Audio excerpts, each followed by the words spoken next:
Beloved friends, good evening.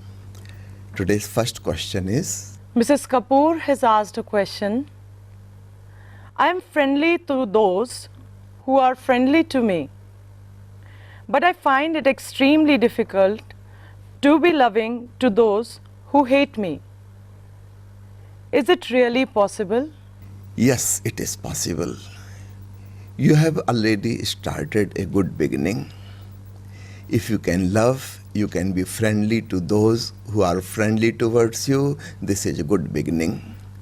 If you can further grow in friendliness, if your heart becomes like a flower, the fragrance will spread even to the enemies. Remember, when a flower blooms, it does not put restrictions on the fragrance to whom it should reach. When a lamp is lit, it does not put restrictions and boundaries to whom the light should go and to whom it should not go. Similarly, when your heart is full of love, you are radiating love, then it not only reaches to your friends, it reaches to everyone. It puts no conditions on it. So you have started rightly. Just keep on growing in the same direction. I was reading a beautiful story written by a Western writer. Listen to this story. He writes, "One day I was traveling in a taxi going to the airport. We were driving in the proper lane when suddenly a garbage truck jumped out of a parking place right in front of us. My taxi driver slammed the brakes, skidded, and missed the other truck by just inches. The driver of the truck whipped his head around and started yelling at us, abusing us. My taxi driver just smiled and waved at the guy. He was really friendly. So I asked him, 'Why did you just do that? This guy almost ruined your car and sent us to the hospital.' My taxi driver explained, 'There are many people like this garbage truck. They run around full of garbage in their mind, full of frustration, anger, hate, and disappointments. As their garbage piles up, they need a place to dump it, and sometimes they will dump it on you. Never take it personally and seriously. Just smile, wave, wish them well, and move on the routine life. Don't take their garbage and spread it to other people at work, at home, or on the streets. Intelligent people do not let garbage trucks take over their life. Love the people who treat you in a nice way and pray for those who don't treat you in a nice way.' He told me, life is 10% what you make and 90% how you take it. Remember this beautiful story, and then soon a day will come, I hope, then you will be able to love and be friendly even to those who are not friendly to you." The second question, God never listens or replies my prayers. My wishes are never fulfilled. What is the reason? Are my prayers not authentic? what you are calling prayer is really not prayer. You are asking, you are begging. This is not prayer. Prayer is climax of love. Prayer means gratitude. Prayer means you are ready to give. So this is just totally opposite what I am telling to you. You have heard prayer means asking, begging, getting something. And what I am telling you, prayer is giving something. Love knows how to give. A man of heart knows how to give. I have heard a story about Rakam, Nuri, and other Sufi mystics. They were punished. The punishment was going to happen, death punishment to all of them. A great crowd has gathered there to see this punishment. The whole crowd of Mohammedans were against the Sufi mystics. When the name of Nuri was called, he was to be killed first. Rakkam stood up and he presented himself and he said, I am Nuri, please kill me. Everybody was shocked to see what is happening. People shouted, this is not Nuri, this is Rakkam. Why are you in such a hurry to die? Rakkam said, this is real love. I love my friend Nuri. When death will come, I will be before him. And when life will come, I will be behind him. When something good will happen, I will let it happen to Nuri, to my beloved friend. When something bad is happening, I will take it instead of my friend. And this is what I call prayer. It is climax of love. It is giving something. At least learn to give thankfulness. The existence has already given us so much. Why do you ask more? You are saying God never listens to my prayer. What are you asking for? God has given this beautiful life to you.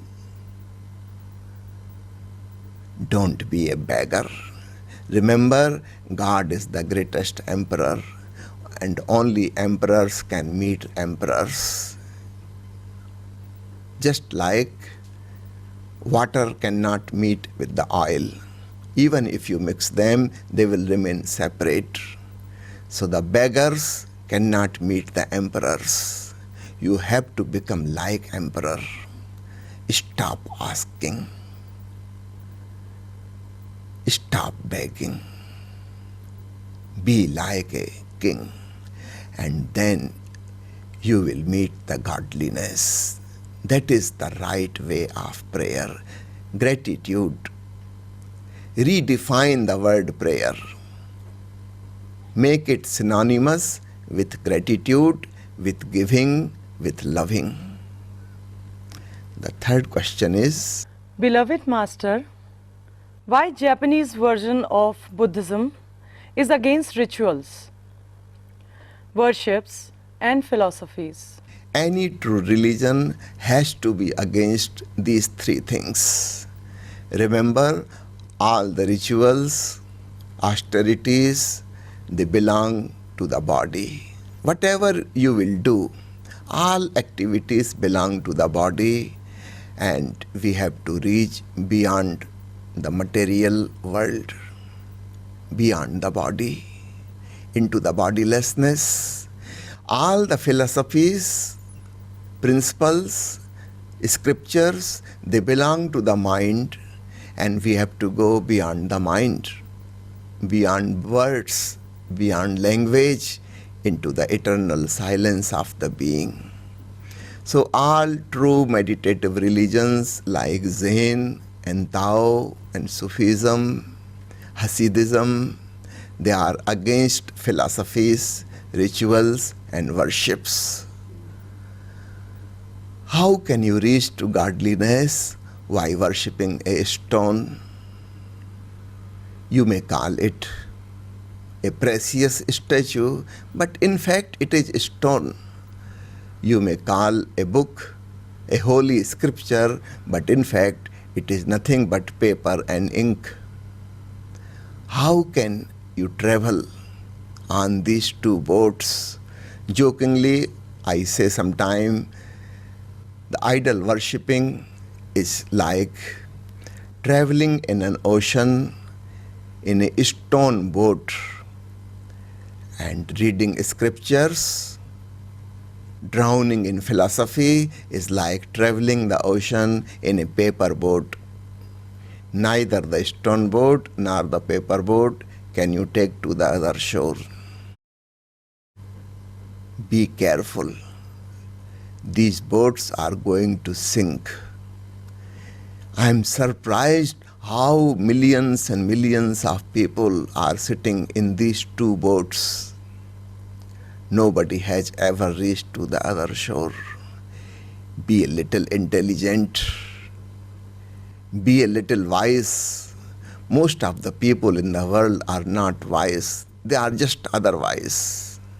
I would like you to listen this beautiful anecdote which happened between a Jain master and a visitor named Gao.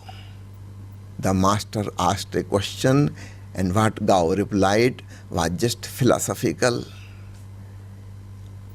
And then master just shocked him. Listen in Osho's beautiful melodious voice. Zen is very straightforward. Neither statues can help, nor scriptures can help. The only thing that can help is going deeper into yourself, realizing the inner sky and the freedom that comes with it, and the fragrance of the beyond. The master asked, what is the aim of receiving precepts? What are you going to do when you become learned? When you have received all the teachings of Buddha, what you are going to do? What is the goal? Gao answered, to escape birth and death. He must have heard about it, that these Buddhists are trying to get out of the circle of birth and death. And obviously, most of the people live life in such a way that it creates more and more misery.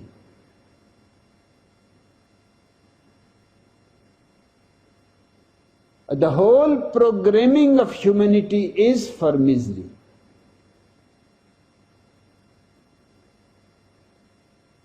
So one starts thinking how to get out of the circle of birth and death. That is not really going to help. You have to learn how to get out of the programming the society has given to you. Once you are out of that programming, you are out of birth and death and the so-called circle.